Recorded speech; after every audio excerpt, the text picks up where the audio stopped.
Hello and welcome on House News with me, Dadi Ramadan. And in this episode, we'll present you the latest information coming from the House of Representatives of the Republic of Indonesia. And now, let's see the headlines for today.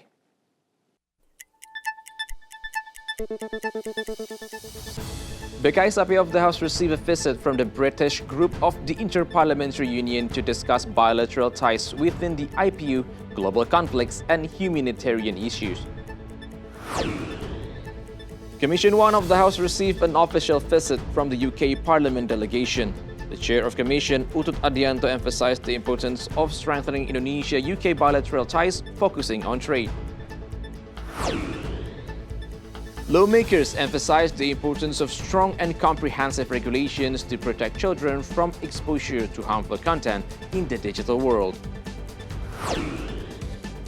Budget efficiency is a necessity for the government to ensure a more optimal fiscal space. The step is needed to align fiscal policy with the President's vision and mission. The poem Aku by Indonesian poet Hairil Anwar is displayed at subway stations in Seoul, South Korea. The poem is written in both Indonesian and Korean. Vice Chairperson of BKSAP of the House welcomed a visit from the British Group of International Parliamentary Union to discuss bilateral relations within the IPU framework.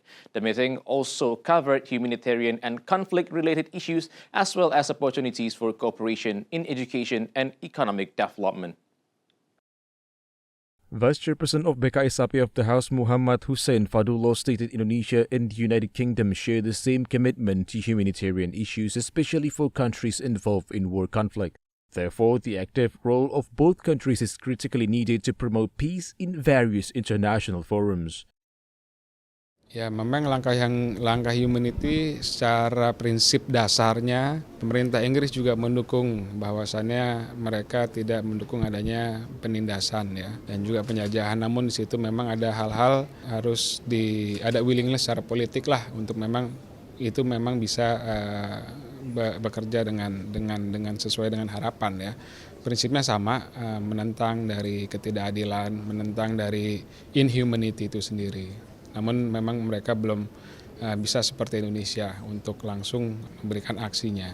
Tapi prinsip dasarnya sama. Padahal kita mengenai masalah humanity itu sudah cukup terus berperan ya dari tahun-tahun sebelumnya gitu. Kita cukup berperan, makanya kita tadi mencontohkan mengenai bahwa pengungsi Rohingya ataupun apapun masalahnya ini bukan masalah konflik agama tapi mengenai masalah humanity.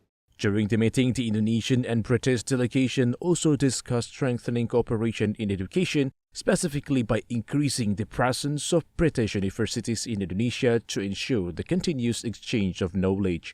Dodi and Edo, TVR Parliament report. Commission 1 of the House received a visit from the UK Parliament to discuss bilateral cooperation. During the meeting, both parliaments agreed to strengthen trade relations between Indonesia and the UK. Chairperson of Commission 1 of the House, Utut Adianto, mentioned even though trade balance between Indonesia and the UK has experienced a surplus of up to $800 million, there is still a lot of trade cooperation potential to be developed. Therefore, strengthening trade relations between the two countries must be carried out to maximize these potentials. Saya sendiri lebih menekankan hubungan bilateral. Indonesia dan Inggris hubungannya dagangnya sudah sangat baik, tapi potensi sesungguhnya jauh lebih besar dari itu. Kita memang surplus $800 juta. Hemat saya, I told her that we can even make better than it is now. Jadi sekali lagi ini kunjungan yang sangat bersejarah, 6 parlemen Inggris datang ke Senayan. Meanwhile, member of the UK Parliament Kim Johnson expressed her support and welcomed the agreement. Kim added, strengthening this trade relationship will not only increase the trade balance between the two countries, but also boost economic growth and create more job opportunities for UK and Indonesian citizens. So we didn't really touch on defence, but we talked about the need for strengthening relations and increasing trade deals between Indonesia and UK to help meet both UK and Indonesian manifesto pledges in terms of growing the economy and providing better opportunities for our citizens.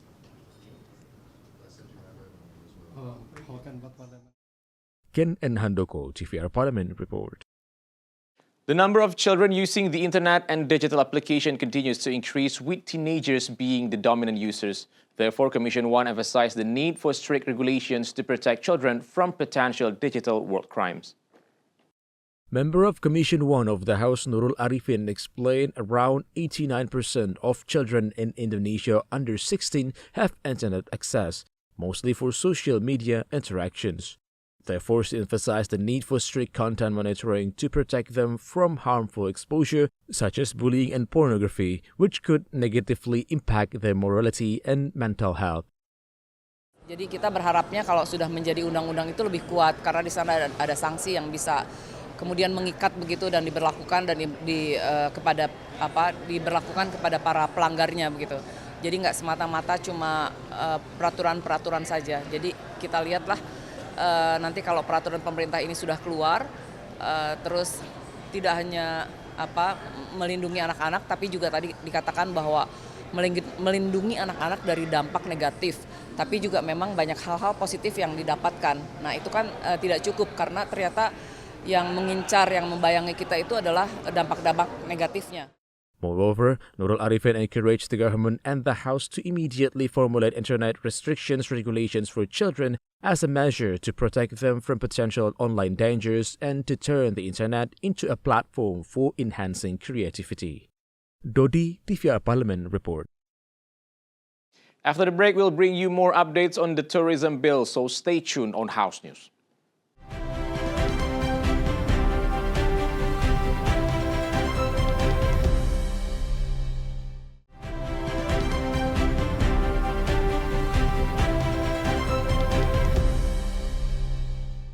Commission 11 approves the government's measure to implement budget efficiency across ministries and agencies as a step to strengthen fiscal stability and promote transparent and accountable governance. Member of Commission 11 of the House, Ahmad Najib Qudratullah, believes the government's budget efficiency measure is a strategic step to ensure optimal use of public funds in supporting economic growth and public welfare. Through budget efficiency, the government can focus more on achieving a healthy fiscal target without compromising national priority programs. Kalau kemudian dengan efisiensi ini bisa meningkatkan kekuatan fiskal kita, tentu ini menjadi positif. Ini menjadi sebuah upaya menuju fiskal yang sehat. Nah, namun tentu saya berharap bahwa ini tidak mengurangi dari prioritas-prioritas pembangunan yang sudah direncanakan. Kegiatan-kegiatan yang dipandang strategis dan merupakan kegiatan yang melibatkan hajat hidup orang banyak itu perlu dipertimbangkan.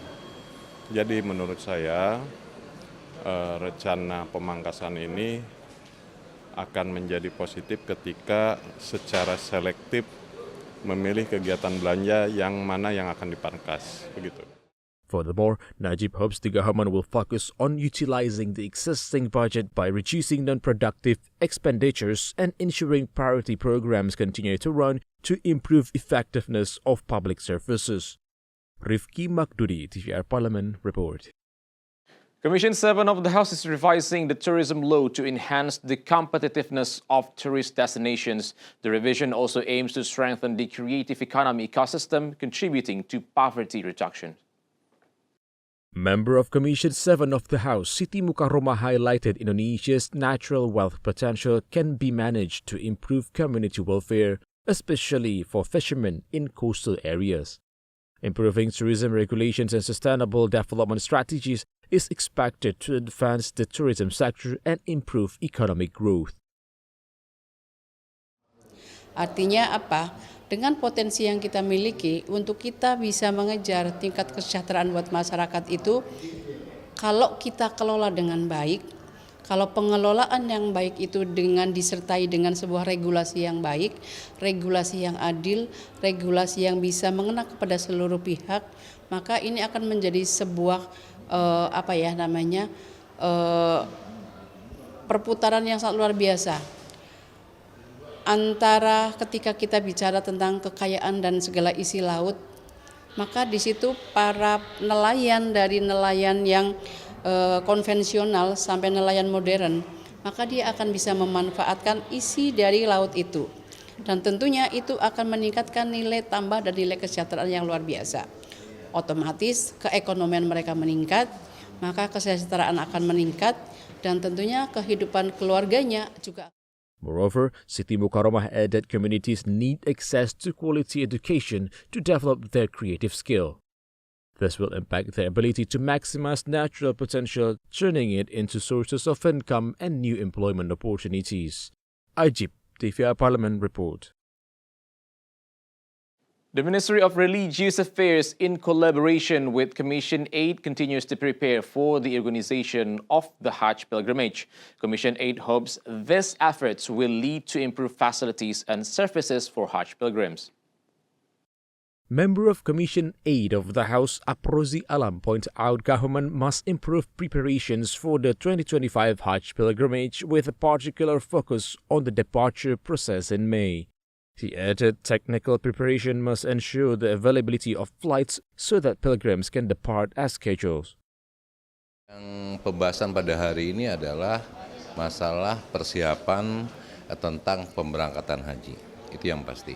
Karena kita tahu bahwa pada bulan Mei awal diperkirakan tanggal 7 Mei sudah mulai diberangkatkan jemaah haji dari Indonesia sampai dengan di bulan Juni.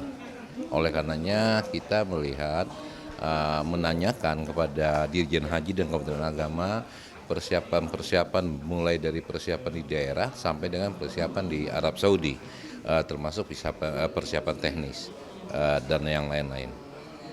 Dari embarkasi sendiri, Pak.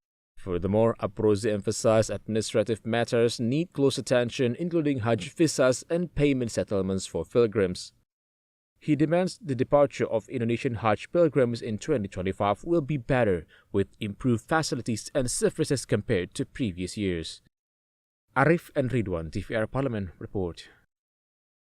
The new airlines called Indonesia Airlines is ready to take off. After the break, so stay tuned on House News.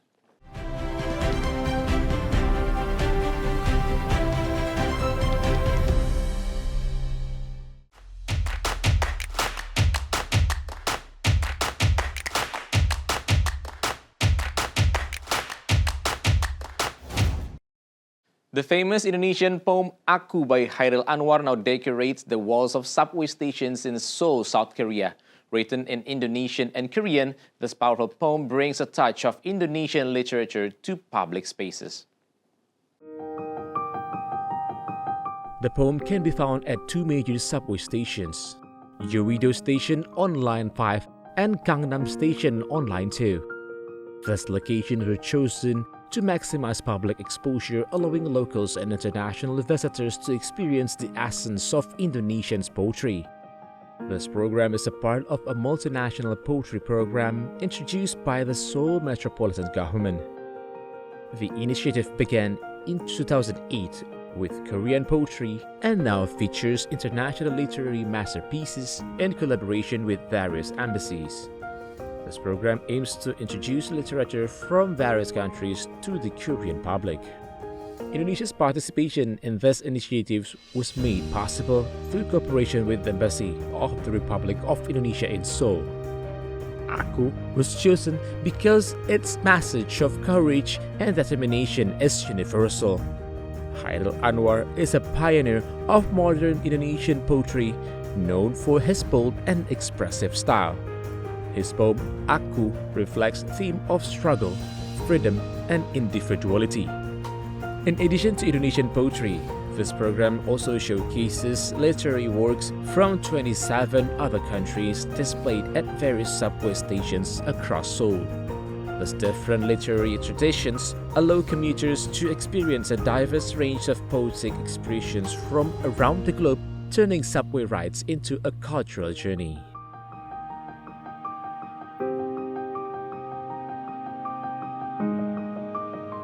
A team of researchers from the National Research and Innovation Agency discovered the oldest cave painting or rock drawing in Indonesia, which is predicted at least 50,000 years old.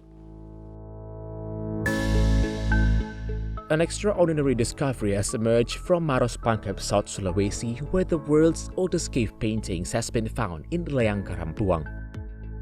This finding is the result of a collaborative study between Griffith University, the National Research and Innovation Agency or BRIN, and Southern Cross University.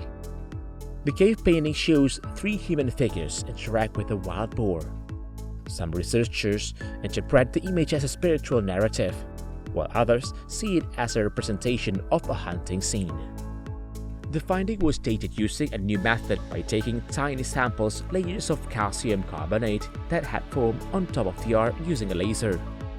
This allows scientists to analyze specific parts of the painting and establish a more accurate dating.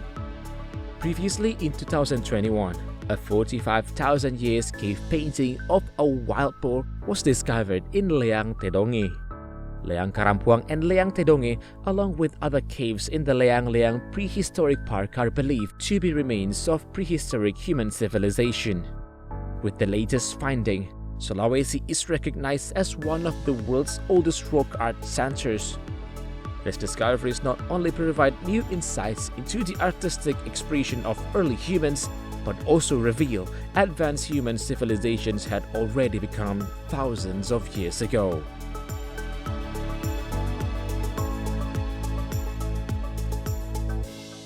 A new airline, PT Indonesia Airlines Group, a subsidiary of Calypto Holding Limited, will soon start operating in Indonesia with base at the Soekarno-Hatta Airport and only serving international flights. Singapore-based investor Calypto Holding, with interest in renewable energy, agriculture, and aviation, has established a subsidiary called PT Indonesia Airlines Group. The planned carrier, branded Indonesia Airlines, aims to position itself as a premium airline operating exclusively on international route.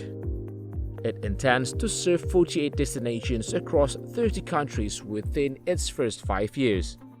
Some of its key destinations include Singapore, Tokyo, London, New York, and Sydney. The airline plans to operate 20 aircraft, including Airbus and Boeing models, to support long flights to Europe, America, and Australia.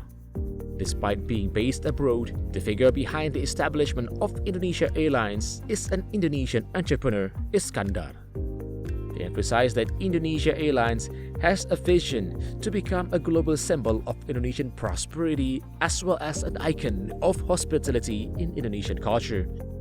To ensure high-quality service, Indonesia Airlines is recruiting experienced professionals from reputable international airlines such as Singapore Airlines, Emirates, and British Airways. With a strong and experienced team, Indonesia Airlines is ready to provide an exceptional flying experience for its passengers.